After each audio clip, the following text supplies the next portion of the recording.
नारायण नारायण नारायण। जैसा कि आप सभी को संदेश के माध्यम से सूचना दे दी गई है कि आगामी मोक्षदा एकादशी को, जिसे श्रीमद् भगवद गीता जयंती के नाम से भी जाना जाता है, और जो दिनांक 25 दिसंबर 2020 को वो तिथि पड़ रही है, उस दिन आप लोगों का जो श्रीमद् भगवद गीता का पाठ कर रहे हैं उनका अनुष्ठान पूर्ण हो जाएगा। तो जो लोग प्रतिदिन श्रीमद् भगवद गीता का एक पाठ कर रहे हैं, कुछ श्रद्धालु ऐसे हैं जो 18-18 अध्याय प्रतिदिन पढ़ रहे हैं। जिनमें क्षमता नहीं है वे लोग एक अध्याय पढ़ रहे हैं, 18 दिन में 18 अध्याय पूर्ण कर लेंगे। और यदि जो कोई अनुष्ठान में भाग न ले पाए हो तो वे अभी भी 2-2 अध्याय करके, 3-3 अध्याय करके, इस तरीके से अपना अध्याय पूर्ण करके 25 दिसंबर को 18 अध्याय अपने पूर्ण कर ले। जैसे भी हो, संख्याओं का ध्यान न दे।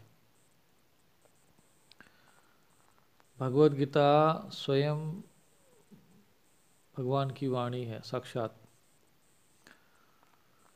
गीता सुगीता कर्तव्या किमण्य शास्त्र विस्तरे। शास्त्र में आया है कि गीता को सुगीता कर लो, अच्छे से। सुगीता माने गीता सुगीता कर्तव्य किमण्य शास्त्र विस्तरे। अन्य शास्त्रों का फिर जानने की आवश्यकता नहीं है। या स्वयं पद्मनाभस्य, जो स्वयं पद्मनाभ भगवान जो विष्णु है, जिनको पद्मनाभ कहते हैं, या स्वयं पद्मनाभस्य यानी भगवान जो स्वयं मुख पद्माद्विनिसृता, मुख कमल से जो निकली हुई है, ऐसी श्रीमद् भगवद गीता को सुगीता कर लीजिए, यानी अच्छे से समझ लीजिए। फिर किसी अन्य शास्त्र, किम अन्य शास्त्र विस्तरे, फिर अन्य शास्त्र को जानने की आवश्यकता नहीं है। और शास्त्र में सत्य तो एक ही है, एकम सत विप्रा बहुधा वदंती। आप विद्वान हो, ज्ञानी हो तो एक शब्द में समझ जाओ, तत्वमसि बोलते से ज्ञान हो जाता है। जो पात्र शिष्य होता है, जो पात्र जिज्ञासु होता है, जो श्रद्धावान लभते ज्ञानम तत्पर सहित इंद्रिय, जो श्रद्धावान है, जो तत्पर है और जिसकी इंद्रिय संयमित है, तो श्रद्धावान लभते ज्ञानम, उसको तुरंत ज्ञान प्राप्त हो जाता है। जैसे पेट्रोल दूर से आग पकड़ लेता है, जैसे माचिस की तीली लगा तो तुरंत पकड़ लेता है, तो ऐसे ही जिसके अंदर पात्रता होती है तो वो तो एक शब्द से, जब तत्वमसि बोल दो तो उतने से ज्ञान हो जाएगा उसको। और न भी है तो अगर जिसको नहीं ज्ञान है, जिसके पास वो पात्रता नहीं है, तो फिर शास्त्र पढ़ता रहेगा, फिर शंकाओं पे शंका, शंकाओं पे शंका। शास्त्र जालम महाअरण्यम, शास्त्र का जाल भी महारण्य, चित्त विभ्रंश कारणम, चित्त की फिर भटकते रहते, ये देवता अच्छा है कि वो देवता अच्छा है, तो मन ऐसा भटकता रहता है। सार समझ में नहीं आता कि इनका सार क्या है। तो वो सार जो है, समस्त शास्त्रों का सार जो है, भगवद गीता में भगवान श्री कृष्ण ने अर्जुन को समझा दिया। पूर्ण ज्ञान, पूर्ण समाधान भगवद गीता में है, कुछ बाकी नहीं है। तो समस्त शास्त्रों का सार तो महाभारत है, और महाभारत का सार श्रीमद् भगवद गीता है। और श्रीमद् भगवद गीता में भी एक श्लोक है जो श्रीमद् भगवद गीता का भी सार है। तो अंत में भगवान ने कहा, जब ज्ञान हो गया, भगवान ने अर्जुन से पूछा, तुमको ज्ञान हो गया? भगवान ने कहा, अर्जुन ने कहा कि हाँ ठीक है। तो भगवान ने अंत में लास्ट में कहा, सर्वधर्मान परित्यज्य माम एकम शरणम व्रज अहम था स्वर पापेभ्यो मोक्षयिष्यामि मा शुच। ये सभी प्रकार के जो जो तुम धर्म मानते हो, पति का धर्म, पुत्र का धर्म, माता का धर्म, पिता का, जो भी धर्म है तुम्हारे, अब पता नहीं कितने धर्म है, हम लोग जुड़े हुए, हर कर्तव्य के भावना से जुड़े रहते हैं। किसी का पालन हुआ, किसी का नहीं हुआ, किसी का ज्ञान हुआ, किसी का नहीं हुआ, तो भगवान कहते नहीं, सब छोड़ो, फिर जब तुम्हें नहीं कुछ समझ में आए तो मेरी एक शरण में आ जाओ। तो भगवान की शरणागत होकर जब कर्म करते हैं तो वो सब कर्म धर्म कहलाते हैं। सर्वधर्मान परित्यज्य माम एकम, मेरी एक शरण में आ जा। अब यहाँ एकम शब्द का मतलब होता है कि एक परमात्मा का ध्यान करे, चिंतन करे। पर अधिकांश लोगों को लगता है कि नहीं, हम अभी नाम दीक्षा के लिए कहा, बोले गुरु जी दो दो नाम जप सकते हैं क्या? भाई मुझे समझ में नहीं आता है दो दो नाम किस लिए जपना चाहते हो, जब एक नाम से कल्याण हो जाता है। एक पैर एक नाव में रखो, दूसरा पैर जो है दूसरे नाव में रखो, तो कैसे पार हो जाओगे भाई? तो समस्या उत्पन्न होगी ना। समस्त साधनाओं का सार क्या है कि मन की एकाग्रता। मन की एकाग्रता के लिए साधना, उपासना, जप, ध्यान है। योग क्या है? योग है चित्तवृत्ति का निरोध। जो मन की 6 अवस्था है उसमें 5वीं अवस्था एकाग्रता, एकाग्र, और अंतिम अवस्था है निरोध। तो एकाग्रता के बाद निरोध अवस्था आती है। तो एकाग्रता तब, एकाग्र माने एक में ही ध्यान निस्थ होना। तो इसलिए भगवान ने यहाँ एकम शब्द जोड़ा है। माम एकम, मेरे एक शरण में आ जाओ।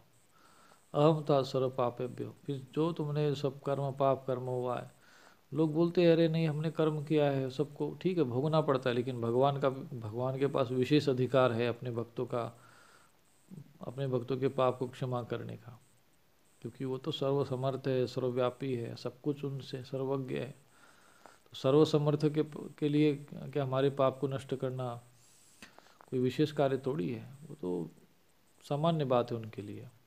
इसलिए भगवान कहते हैं सब तुम्हारे पापों को मैं समाप्त कर दूंगा, माँ सोचे बिल्कुल चिंता मत कर। तो ये भगवत गीता का सार है। तो इस भगवत गीता का आप अपने जीवन में कम से कम 18 अध्याय एक बार पढ़ लो, और यदि संभव हो तो आगामी भगवत गीता का जो जयंती है, मोक्षदा एकादशी 25 दिसंबर है, उस दिन भगवत गीता के घर में स्थापना करिए। नहीं कुछ हो तो 5 श्लोक, 10 श्लोक, एक अध्याय ना पढ़ते रहिए जितना हो सके, क्योंकि भगवत गीता पढ़ने वालों को फिर कुछ और पढ़ने की ज़रूरत ही नहीं संसार में, फिर शास्त्र सब उसी में आ जाते हैं। तो ऐसे जो मोक्षदा एकादशी के दिन जो है, आप लोगों के लिए एक नाम दीक्षा का कार्यक्रम भी रखा है। बहुतों के मन में था कि गुरुजी हमें कोई नाम बताइए। मेरी रुचि किसी को शिष्य बनाने में होती नहीं है, इसलिए मैं किसी को दीक्षा, मंत्र दीक्षा देता नहीं हूँ। लेकिन नाम के लिए कोई विधि विधान नहीं है, नाम के लिए कोई बंधन नहीं है, और नाम की महिमा अगाध है। राम न सकहि नाम गुण गाहा। भगवान भी जो है राम नाम की बड़ी महिमा करते, नाम में जैसे भगवान का जो नाम होता है उसमें वो देवता पूर्ण समाहित हो जाता है। तो नाम की महिमा है, कभी उस विषय पर मैं कोई कथा वगैरह सुनाऊंगा, वो आपको नाम की महिमा समझ में आएगी। फिर भी जो है मैं आप लोगों के लिए भगवान नाम महिमा करके पुस्तक है, वो मैं आप लोगों को PDF के रूप में भेज दूंगा। जो हमारे ब्रॉडकास्ट लिस्ट से जुड़े हुए हैं उन लोगों को ये संदेश पहुंच जाता है।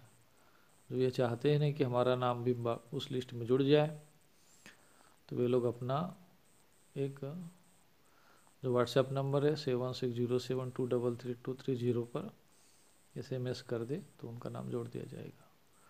तो जो भी ऐसे उपयोगी चीज़ें होगी आपके लिए भेज दी जाएगी। तो किस देवता का फिर नाम जपे, ये भी समस्या रहती है, ये सबसे बड़ी समस्या होती है। आध्यात्मिक जीवन की या आध्यात्मिक मार्ग पे जो आरूढ़ होना चाहता है, आगे बढ़ना चाहता है, उसकी सबसे बड़ी समस्या इसी विषय में रहती है, स्थिरता नहीं होती है। कभी वो गायत्री मंत्र की महिमा सुनता है तो सोचता है कि नहीं इसका 24 लाख अनुष्ठान कर लूँ मैं, इससे सिद्धि मिल जाएगी। फिर कभी हनुमान जी की तरफ भागता है मन, कभी राम जी की तरफ भागता है, कभी भगवान कृष्ण में भागेगा। कभी जब दुर्गा जी का पढ़ेंगे तो दुर्गा जी अच्छी लगेगी, कभी शिव पुराण पढ़ेंगे तो शिव जी अच्छे लगेंगे। तो इसी को कहते हैं शास्त्र जालम महारण्यम चित्त विभ्रंश कारणम। तो चित्त को विभ्रंश करता, भटकता रहता है जीव। यानी ज्ञान तो है लेकिन फिर इसको लूँ कि उसको लूँ, में सोचते सोचते में जैसे कोई हमें कोई यात्रा करने जा रहा है, वो अचानक हमारे पास कोई ट्रेन आ जाए, जैसे मेट्रो स्टेशन होता है, इसमें बैठो कि नहीं बैठो कि नहीं, तब तक तो गाड़ी अपना टाइम से निकल जाएगी। तो ऐसा नहीं है, बस जो समझदार होते हैं तुरंत चढ़ के निकल पार हो जाते हैं। ज़्यादा सोच विचार में लगा रहता है तो फिर वो सोचता ही रह जाता है। तो ऐसे ही ये इधर उधर भटकते रहते हैं। बहुत सारे मंत्र है, बहुत सारे साधना है, बहुत सारी पद्धति है, कहाँ जाए किधर जाए। तो इसके लिए एक मार्गदर्शक की ज़रूरत पड़ती है। तो हम एक मार्गदर्शक के रूप में नाम मंत्र आपको दे रहे हैं। भगवान का नाम जपिए। कली वो केवल नाम आधारा, और सुमिर सुमिर नर उतर ही पारा। तो बस आप इसका स्मरण करते रहिए, उसी से आप पार हो जाओगे। और भाव कुभाव अनख आलसहु, नाम जपत मंगल दिशि दसहु। जिस परिस्थिति में हो, जैसे भी जप सकते हो। आप माला पे कर सकते हो, माला पे करिए। भगवान विष्णु का नाम है तो आप तुलसी माला पे जपिए। रुद्राक्ष पे आप किसी भी प्रकार के मंत्र को जप कर सकते हैं।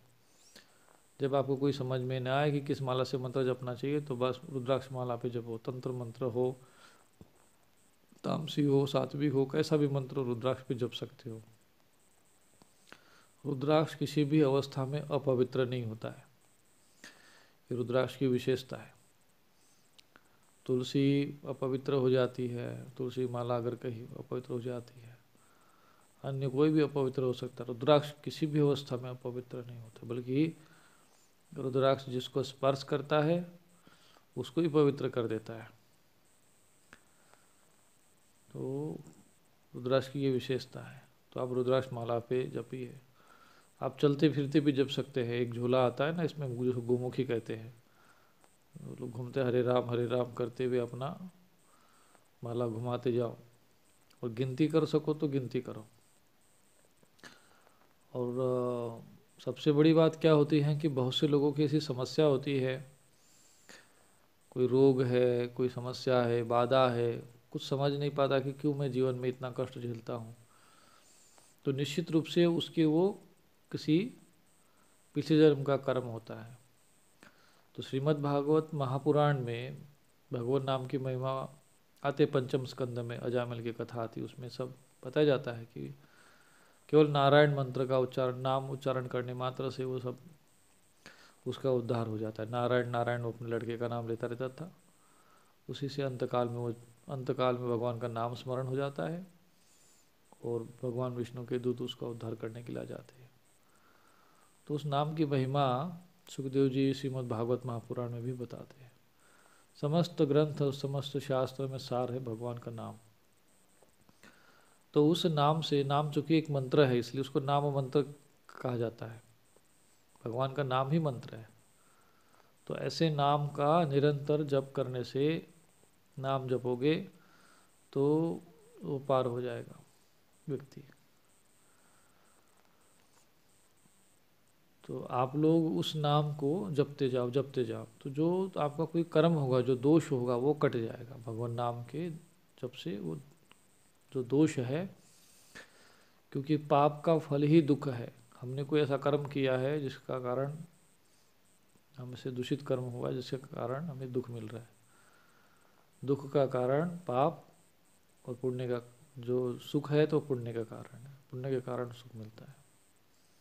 बस यही कर्म का रहस्य है। तो उस कर्म का जब क्षय किसी प्रकार से नहीं हो, साधन जब ध्यान सारे नियम वगैरह संसारिक करने के बाद, तो केवल आप जप करिए। कुछ संतों ने भी अच्छे अच्छे ग्रंथ लिखे हुए, नाम जप महिमा, नाम चिंतामणि, नाम जप का महत्व। एक हम रामकृष्ण कामत जी के अच्छे ग्रंथ भी आते इस विषय में, आप उसमें है कर पढ़ सकते हैं। स्वामी शिवानंद सरस्वती ऋषिकेश वाले, उनका जप योग नाम का एक पुस्तक आती है, आजकल PDF भी उपलब्ध है इंटरनेट पे, उसको पढ़िए। भगवान नाम महिमा के नाम से गीता प्रेस की पुस्तक आती है, उसको भी आप डाउनलोड कर सकते हैं। तो आप इसको, बस मैं नाम की महिमा क्या गाऊं, मेरे पास शब्द नहीं है, शास्त्र भी अंत में मौन हो जाते हैं। तो बहुत महिमा है, और ऐसा ये अद्भुत साधन है, इसको साधन होते हुए भी यहाँ वहाँ भटकता है, क्या करना चाहिए क्या नहीं करना चाहिए।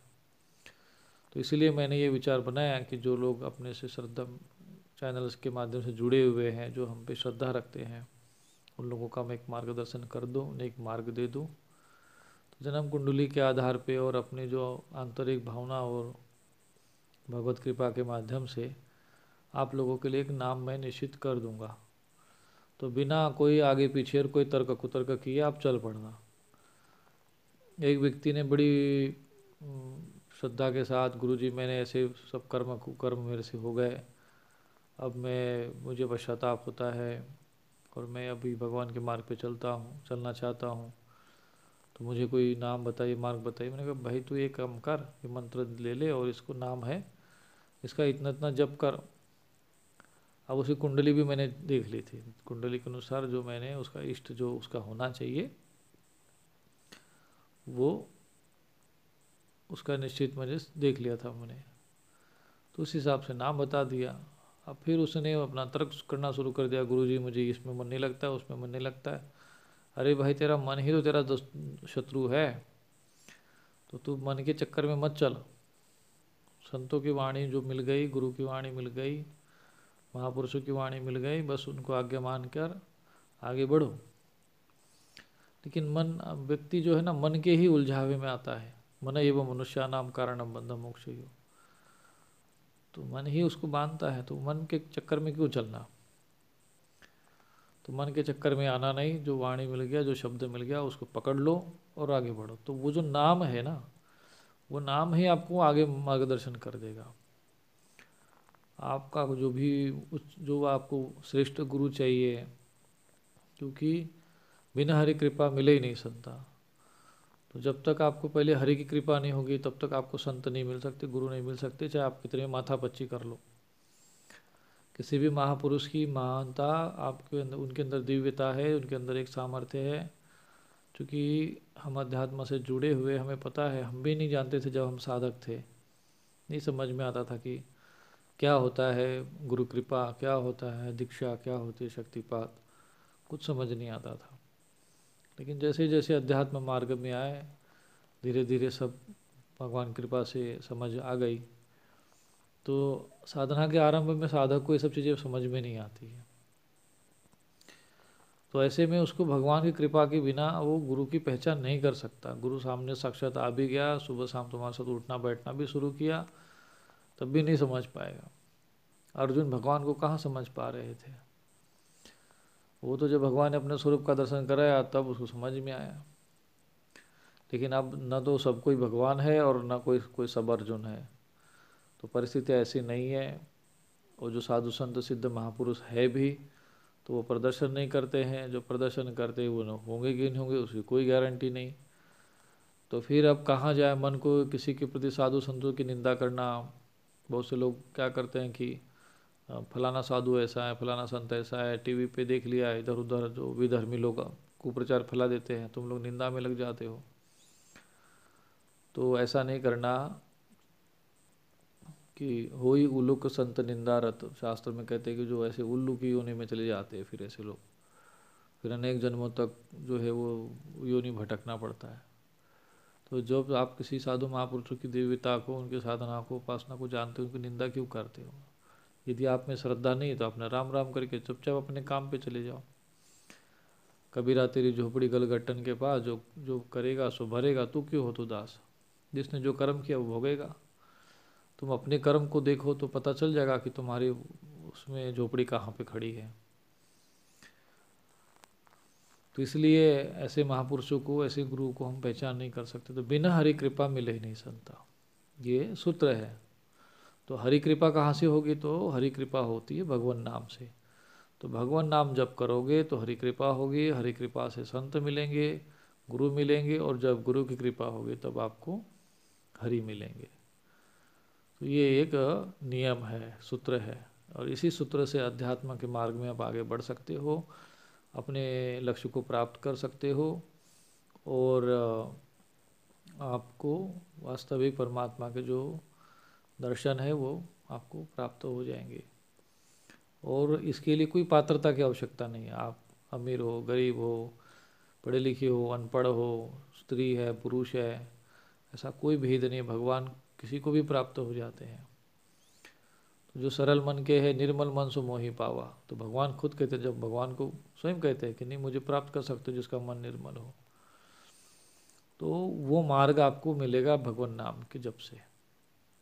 तो जो भी आपको मिलेगा, मैं केवल एक मार्गदर्शन, भाई मैं किसी का गुरु नहीं बनना चाहता, न मेरी कोई किसी में रुचि नहीं है। हाँ ये है कि मेरा जितना बन सकता है, जितना आपकी सहायता हो सकती है, मार्गदर्शन हो सकता है, मैं कर दूंगा, मेरा कर्तव्य है, मैं करता रहूँगा। लेकिन ये है, हाँ लेकिन इसका मतलब ये भी नहीं है कि आप मैसेज करो बार बार और उसका आपको उत्तर ही मिले। गुरुजी हमारे मैसेज का उत्तर ही नहीं देते हैं, हमारा फ़ोन ही नहीं उठाते, ये वो, तो मैं उसके लिए कोई तुम्हारे बंधन में नहीं हूँ। लेकिन ये है कि जितने भी लोग जुड़े हुए हैं, श्रद्धा से जुड़े हैं, जितने मेरी क्षमता है, जितने हमारे आश्रम के लोग हैं, सहयोगी हैं, वो लोग भी थोड़े सहयोग करते हैं। तो सभी लोगों के सहयोग से जितनी भाई क्षमता है उतनी सेवा होगी, तो हम करते हैं। हमारे ऊपर ज़्यादा कोई बंधन किसी का नहीं है और हम दबाव में किसी के नहीं है। जो लोग दान दक्षिणा भी दे देते हैं तो उनको लगता है कि नहीं अब तुमने दान दक्षिणा दे दिया तो हमने सामने वाले को बिल्कुल अपने अधीन कर लिया, तो ऐसा नहीं है। यहाँ किसी के 1100 रुपये और 2100 रुपये से कोई बंधन नहीं। ज़्यादा किसी को समस्या हो तो भाई अपना संदेश भेजकर अपना वो दक्षिणा वापस ले ले। तो कहने का तात्पर्य ये है कि हमारा जो सेवा भाव है हम कर रहे हैं, और हमारा एक सबसे बड़ा उद्देश्य ये है कि अपने सनातन संस्कृति और अपने समाज के प्रति जो हमारा दायित्व है, उद्देश्य है, जो लक्ष्य है, उसको हम पूर्णता दे सके। और जो लोग अध्यात्म मार्ग से किसी भी बहाने आ सके, जो भी आ सकते वो आए। अभी पिछली बार ग्रहण का योग था, मैंने आप लोगों को बताया बजरंग बाण का पाठ करो। कुछ महान, अब उनको क्या कहा जाए, उनको कैसे कहे कि वो महान है, पर अब महान का अर्थ का आप समझ लो मैं ऐसा क्यों कह रहा हूँ। उन्होंने कह दिया कि भाई नहीं उस दिन तो हमारे देश में ग्रहण है ही नहीं है, मान्य ही नहीं है, तो नहीं उसमें सिद्धि नहीं हो सकती। अरे भाई तुम्हारे चलो मान लो कि मान्य नहीं है, कुछ भी नहीं है, लेकिन किसी बहाने अगर कोई भगवान की भक्ति कर रहा है, जप कर रहा है, भगवत बजरंग बाण पढ़ रहा है, तो किसी को क्या परेशानी होना चाहिए। और आचार्य बन के अपना पद लगा दिए हो भाई, तो लोगों को मार्गदर्शन करो, अध्यात्म में आगे बढ़ने दो। और ऐसा नहीं है, जो कि जप की जो साधना है, पाठ है, स्तोत्र है, ये एक ब्रह्मांडीय प्रभाव उत्पन्न करने वाली क्रिया है, ब्रह्मांड को प्रभावित करती है। तो इसीलिए, और सूर्य ग्रहण चंद्र ग्रहण भी ब्रह्मांडीय क्रिया है। तो भले ही व्यवहारिक और जीवन में उसका सूतक नहीं लगता हो, फिर भी उसका वो सूतक मान्य नहीं होता है, दोष मान्य नहीं होता, लेकिन उसका प्रभाव क्यों नहीं हो सकता। तो यदि कोई किसी बहाने करता है तो किसी को क्या समस्या है, क्योंकि मैंने ऐसे काल में प्रयोग करके देखे हैं, सफल हुए मेरे। बहुत से लोगों ने बजरंग बाण पढ़ लिया, बहुत अनुभूतियाँ हुई। तो ऐसा नहीं है कि आप उसमें पढ़ते हो तो आपको फल नहीं मिलेगा। आप कभी भी पढ़ सकते। पूर्णिमा और अमावस्या वैसी शुभ तिथि होती है, सोमवती अमावस्या वैसी ही शुभ तिथि है। तो भाई आप कोई पढ़ रहा है तो किसी को क्या समस्या होना चाहिए। ठीक है, अच्छी बात है, हनुमान बजरंग बाण पढ़ रहा है, हनुमान चालीसा की सिद्धि कर रहा है, किसी बहाने कर तो रहे।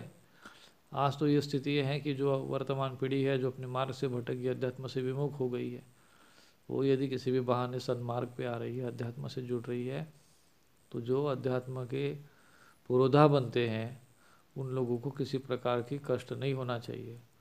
और जिन्हें कष्ट हो रहा है तो वो समझ लेना चाहिए कि छद्मवेशी लोग हैं, सनातन धर्म के शत्रु है। ऐसे लोगों के बहकाव में आप लोगों को आना भी नहीं चाहिए। तो ये सारे प्रश्न मेरे पास आते हैं, इसलिए मुझे कभी कभी जब बात आती है तो मैं बोल देता हूँ।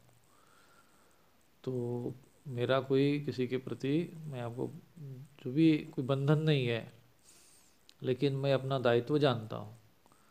तो जो मुझसे क्षमता है, जैसा भी हो, जब भी हो, मैं प्रयत्न करता हूँ। तो मैंने देखा है कि बहुत से लोगों की समस्याओं का निदान नहीं होता है, तो उनका निदान जो है इस भगवान नाम महिमा से होगा। बात बात में एक रहस्य मैं आपको और बता देता हूँ। जैसा कि मैंने शास्त्रों में पढ़ा है, संत महापुरुषों के ग्रंथों में भी मैंने अध्ययन किया है। तो जैसे मैंने एक नाम चिंतामणि करके एक ऐसा ग्रंथ था, नाम जप का महत्व, ऐसा पुस्तक थी, मैंने पढ़ी थी मैंने कभी। तो उसमें एक बहुत अच्छी बात उन्होंने लिखी थी कि नाम जप से जो हमारे जन्म कुंडली होती है, तो जन्म कुंडली में हमारे 12 भाव होते हैं। तो प्रथम भाव जो होता है वो लग्न का होता है, यानी स्वभाव शरीर का। तो उसमें लिखा है कि भाई चलते फिरते आप नाम जप करोगे तो शरीर में या स्वभाव में कोई दोष होगा, यदि किसी प्रकार का हम लोग कुमार्गगामी बन जाते। लग्न का संबंध हमारे शरीर से, मन मतलब स्वभाव से बनता है। तो वो स्वभाव 1 करोड़ जाप यदि करेंगे उस नाम जप का, तो प्रथम भाव की शुद्धि होगी। यानी 12 करोड़ जप करो तो 12 भाव की शुद्धि, और 13 करोड़ जप करो तो सीधा फिर 13 में 13 ही हो जाता है। फिर 12 भाव की शुद्धि होते से जीव पूर्ण रूप से शुद्ध हो जाता है, और 13वें करोड़ में उसको परमात्मा का दर्शन हो जाता है। इसी आधार पे उन्होंने श्री राम जय राम जय जय राम ये 13 अक्षरी नाम की महिमा गाई थी। चूँकि वो महाराष्ट्रियन संत थे, उन्होंने ये बात कही थी। और महाराष्ट्र में शिवाजी महाराज जी के एक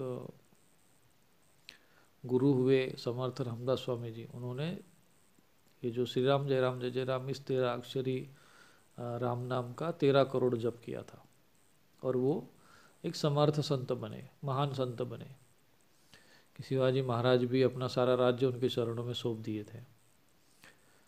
और उन्हीं के आशीर्वाद से शिवाजी महाराज आज पूजनीय राजा बन गए, और हिंदुत्व के लिए महान कार्य उन्होंने किया। तो जब तक संतों का आशीर्वाद नहीं होता है तो कोई व्यक्ति राजा भी कहीं महान नहीं बनता है। जो लोग अहंकारी राजा बनते हैं वो लोग नहीं महान कार्य कर सकते। जो नम्र होते हैं, संतों के प्रति श्रद्धावान होते हैं, उनकी शरणागत होते हैं, उनके आशीर्वाद में रहते हैं, वही व्यक्ति राजा महान बनता है। तो 13 अक्षरी जो ये राम नाम है, यदि आप इसमें 13 करोड़ जप करेंगे तो 12 करोड़ जप से ये 12 भाव शुद्ध हो जाएंगे। प्रथम भाव आपका लग्न का, द्वितीय भाव होता है धन भाव का, और वाणी भाव का द्वितीय भाव होता है। तो धन की समस्या है तो 2 करोड़ जप करो। अब लोग बोलेंगे 2 करोड़ जप तो बहुत भारी होगा गुरुजी, कैसे जप पाएंगे माला पे? तो भाई चलते फिरते उठते बैठते जप करना है। तो बोले महाराज जी गिनेंगे कैसे? तो गिनने की चिंता तुम मत करो, जिसका नाम जप रहे हो ना वो सब, उसके पास सब कैलकुलेटर है। जैसे जैसे जपते जाओगे वो सब उसका भगवान अपना गिनती स्वयं कर लेंगे। और जैसे ही 1 करोड़ पूरा हो जाएगा तो तुम्हारा लग्न भाव शुद्ध हो जाएगा, 2 करोड़ में तुम्हारा धन भाव शुद्ध हो जाएगा। तीसरा भाव होता है पराक्रम का। तो पराक्रम में जितने भी तुम्हारे अंदर जो साहस की कमी हो, बल की कमी हो, ऊर्जा की कमी हो, तो आपको 3 करोड़ जप करते से वो पूर्ण हो जाएगा। और चौथा फिर भाव होता है सुख भाव कहते हैं उसको। तो आप उसमें माता का भी भाव कहते हैं, जनता का भी भाव होता है। तो उसमें माता और का सुख मिलता है, जनता का सुख मिलता है, वाहन का सुख मिलता है, भूमि का सुख मिलता है। जो भी उसकी अतृप्त इच्छा वासना सांसारिक वो पूर्ण हो जाती 4 करोड़ जप करते से। पांचवा जो भाव होता है वो विद्या का भाव है, संतान का भाव है, प्रेम का भाव है। तो उसमें जैसे उसको संतान की अभिलाषा हो, उत्तम संतान चाहते वो प्राप्त हो जाती है। संतान यदि है तो वो सदगति सन्मार्ग पे और बढ़ती है। विद्या उसको कोई न कोई उत्तम विद्या प्राप्त हो जाती है। उसकी कोई अगर कोई वासना अतृप्त रह गई हो तो उस प्रकार से अनुकूल उसको सहयोगी प्राप्त हो जाता है। तो ये पंचम भाव में हो जाता है 5 करोड़ जब होते सही। षष्ठम भाव में कोई रोग हो तो वो कोई बुढ़ापे में होने वाला हो तो वो कट के वो पूर्ण निरोगी शरीर हो जाता है। सप्तम भाव में जो उसका पति पत्नी का भाव होता है, जो सांसारिक जो ऐश्वर्य भोग विलासिता का जो भी सुख चाहिए, जो भौतिक सुख की हम अभिलाषा करते हैं, उसका संबंध जो है 7वें भाव से होता है। वो सारी पूर्ति हो जाती है 7 करोड़ जब होते से ही। 8वां होता है आपका विदेश यात्रा का, मृत्यु का जो भाव होता है वो अष्टम भाव होता है। तो कोई यदि अकाल मृत्यु का योग हो तो वो टल जाता है, विदेश यात्रा का योग बनता हो, देश विदेश में नाम बन जाता है, आप मान सम्मान बढ़ता है उससे अष्टम भाव से। और कोई अगर अकाल मृत्यु हो, कोई दोष हो तो सीधा 8 करोड़ जप कर लो तो अष्टम भाव शुद्ध हो जाता है। 9वां भाव भाग्य का होता है और धर्म का भाव होता है। तो धर्म के क्षेत्र में आपको नवम भाव में आपकी भाग्य जितने भाग्य में दोष हो सब कट जाते हैं नवम भाव से में जाते से, 9 करोड़ जप होते से। अच्छा, शिव पुराण में भी इसी प्रकार का वर्णन है, कितना करोड़ जप करने पे, भगवान का नाम जप करने से क्या क्या लाभ होता है। कभी आप शिव पुराण भी पढ़ लेना। तो जो जिन संत महापुरुषों ने ये बातें कही है, मैं जो बातें अभी आपको बता रहा हूँ, उन्होंने इन्हीं धर्मशास्त्रों का अध्ययन करके सार रूप में ये बातें कही थी। तो संत तो क्या करते हैं, वो तो सार रूप में हंस के समान होते हैं। दूध और जैसे जल उनके सामने रखो तो उसमें से दूध निकाल लेते हैं, जैसे हंस होता है। ऐसे ही संत महापुरुष शास्त्र को पढ़ते हैं और उसका सार भाग निकाल के फिर समाज के सामने रख देते हैं। तो ये जो नवम भाव में आपके सारे भाग्य के दोष मिट जाते हैं और आपका धर्म भाव जागृत होता है। तो उन संत महापुरुषों ने ये कहा है कि इस नवम भाव में 9 करोड़ जप होते से ही उसको भगवान का सगुण साक्षात्कार हो जाता है, यानी सगुण रूप में भगवान का दर्शन हो जाता है यहाँ पे 9 करोड़ जप होते से। दसम भाव में जाते से उसको राज्य और कर्म का भाव माना जाता है। उसको राज्य में मान सम्मान इज्जत, भाई साधु संत बनेगा, भगवान का जब दर्शन कर लिया, सब कुछ उसके अंदर आ गया, तो समाज में उसको सम्मान मिलना ही मिलना है। भगवान का नाम जपने वाला साधु यदि जंगल के किसी कोने में बैठा हो तभी भी समाज उसी वहाँ पर उसको खोजते पहुँच जाएगा। तो अब जिसके बहुत से साधु महात्मा घूमते रहते हैं कि भाई चलो भाई हमें ये मान सम्मान मिले, तो समाज से मान सम्मान की भीख मांगने की कोई ज़रूरत नहीं है। सीधे भगवान की भक्ति में लग जाओ। जब तुम्हारी भक्ति फलीभूत होगी तो समाज तुम्हारे पीछे पीछे अपने आप चल देगा। तो जब आपके पास पुण्य होता है, तप होता है, तो समाज आपके अपने आप मान सम्मान बढ़ता है। तो आपको दसम भाव में इसकी उपलब्धि हो जाती है। 11वां भाव लाभ भाव का है, आय भाव का माना जाता है। उसमें सभी प्रकार के जो दोष हैं जो कट कर आपको पूर्ण लाभ मिल जाता है। और जैसे कहते हैं पूर्णमद पूर्णमिदम वाली स्थिति तक अपनी जीव पहुंच जाता है और उसके सारे लाभ और हो जाते हैं, मतलब कुछ शेष नहीं रहता है। मतलब और यहाँ पर उसके सारे दोष कट जाते हैं, बस उसके पास आय ही आय बचता है, व्यय कुछ नहीं बचता है। यानी उसके पास पाप कुछ नहीं बचता है और सब कुछ हो जाता है। और अंतिम भाव है हानि भाव, व्यय भाव जिसे कहते हैं। इस भाव में आते से उसके जितने भी हानिकारक जो तत्व हैं वो भी नष्ट हो जाते हैं। व्यय में जो भी उसके जो संस्कार है, दूषित संस्कार है, संचित संस्कार है, वो सारे संस्कार भी जल के नष्ट हो जाते हैं। संस्कार का क्षय हो जाता है। तो ये संस्कार क्षय जो भी आप कभी एक बहुत अच्छा उत्तम ग्रंथ है योग वशिष्ठ महारामायण जिसको कहते हैं, आप कभी पढ़ेंगे तो उसमें ये संस्कार क्षय के विषय में वर्णन आता है उसमें। तो संस्कार क्षय, वासना क्षय होना भी जरूरत है। संसार के प्रति जो वासना शेष रहेगी तो जीव की मुक्ति नहीं होती है। तो संसार की सारी वासनाएं जो है क्षय हो जाती, चित्तवृत्ति के संस्कार जब नष्ट हो जाते हैं, तन से मन से और सब तरीके से जो पूर्ण पवित्र हो जाता है, पावन हो जाता है जीव, तब अपने स्वरूप में स्थित होता है। तब 12 करोड़ जप करते से ही नाम जप से इस स्थिति को प्राप्त होता है। और 13वें करोड़ में भगवान का निर्गुण साक्षात्कार होकर निर्विकल्प समाधि को प्राप्त होकर ब्रह्म तत्वमसि स्वरूप में स्थित हो जाता है, अहम ब्रह्मास्मि स्वरूप में स्थित हो जाता है और वो जीव परम तत्व को प्राप्त हो जाता है। तो ये है 13 कोटि महामंत्र की महिमा।